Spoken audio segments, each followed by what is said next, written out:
Welcome back, and now we're going to continue our discussion, our panel discussion with Brian Ellerby, Andre Funderburk, and Bill Catlin about the efforts of bringing neighborhoods together to not only recognize Brian Ellerby, but to try to empower the neighborhood. And Andre, before we went to break, you were just starting to expand on your long-term vision about what you were going to accomplish with bringing neighborhoods together. Yeah, it's a lot of kids and people that get wrapped up in society. When I say that, like, when you get 19, that decision comes where you don't go to school, you don't go to college, you don't get in the military, you don't get a job, so no one thinks of you or look at you as nothing.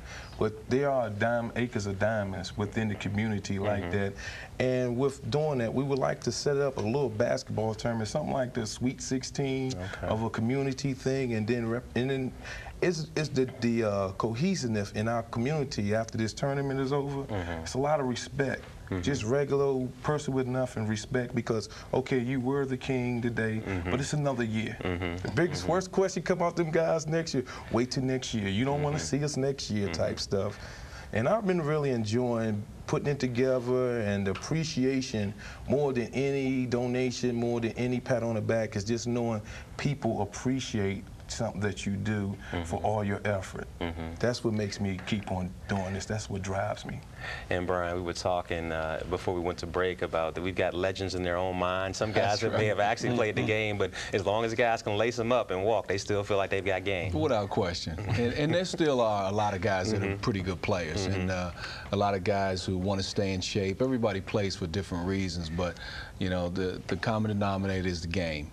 And the game promotes camaraderie. And what Andre's doing is taking it another step. You know, I was happy that we were able to play in the BB&T, and they give us an honorarium to put toward any charity that we would like to. And, you know, I didn't want to do the customary thing, you know, not that a lot of the charities aren't important. Don't get me wrong, because I have a cancer fund, Alzheimer's fund, a lot of different things, but those things are pretty well funded. So I wanted to do something in my own community to give back, to let people know that that's where it started for me. The first time I ever dribbled a ball was at this playground. And you know, 25 years later, you know, there's a lot of things that have evolved. The least I could do is come back and try to do something to help some other kid who may have an even better opportunity than I did. Now, Bill, MNCPPC has done an outstanding job in recent years, especially of developing new communities, new facilities, and now with this effort to kind of refine older ones, it's really going to be a lot of venues for people to spend their leisure time. Absolutely, absolutely. For years now, as you know, we've got lots of basketball courts, lots of gyms, lots of recreation centers, lots of tennis courts, you know, lots of facilities. In fact, we rival none. Park and Planning's won the national award. We're eligible like every 3 or 4 years, and then whenever our time comes around, we seem to win. Our big rival in the country is Los Angeles County, and we're real proud of what we've done. And with all this development and stuff that we've had, we need to go back to a lot of the older spots and bring them back up, you know. And it was amazing the condition of those courts, and you know how much it was needed, you know. And it was good that, I mean, I feel really good that this happened the way it did. I mean, it's just everything's fallen into place. And I did want to say something about the neighborhood. And that is, we find that whenever there's an Andre which grows into a larger group, which grows into a neighborhood, that defines a neighborhood, because we have neighborhoods which are defined, and then we have neighborhoods which don't. They don't have that personality, you know. And what he's talking about doing here is, this is the kind of thing that can fire up a community, can bring people from across the street, across the neighborhood together. And that's a good thing to try to do. And it stimulates that self-pride and ownership in the communities. We've seen that happen with the run and shoot, where people have taken ownership in that area, with some folks giving up on, and now that's their place. They take care of it 24/7. Yeah, because when I grew up, I bump into a lot of kids that when you ask them where they live at, if their neighborhood wasn't considered a power neighborhood, meaning they was tearing up something, they will, I hate to say lie, so they're from a neighborhood. So what I want to do is promote community pride. You want to feel good that I live in Glen Arden. You want to feel good I came from Sea Pleasant, because believe it, each little borough got its own identity, and you can tell once you meet the kid where they came from, really, you know.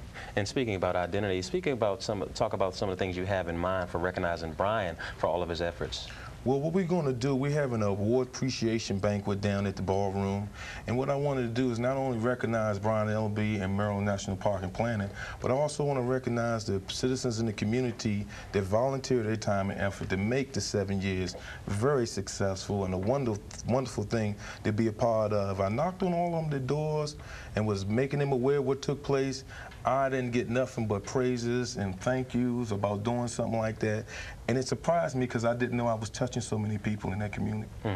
And Brian, it has to make you feel special to say, hey, I've accomplished all of this, but my community hasn't forgotten, and no matter what happens in life, they'll always be there for me. If you can't go home, you can't go anywhere. And, you know, I always enjoyed coming back. Even during the time I was coaching, I always wanted to come back and recruit kids and help them to move on. So it does feel very, very good.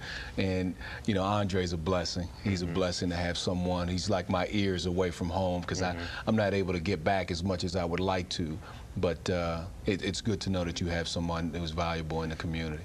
Now, Bill, I asked Andre's perspective from a long term on this.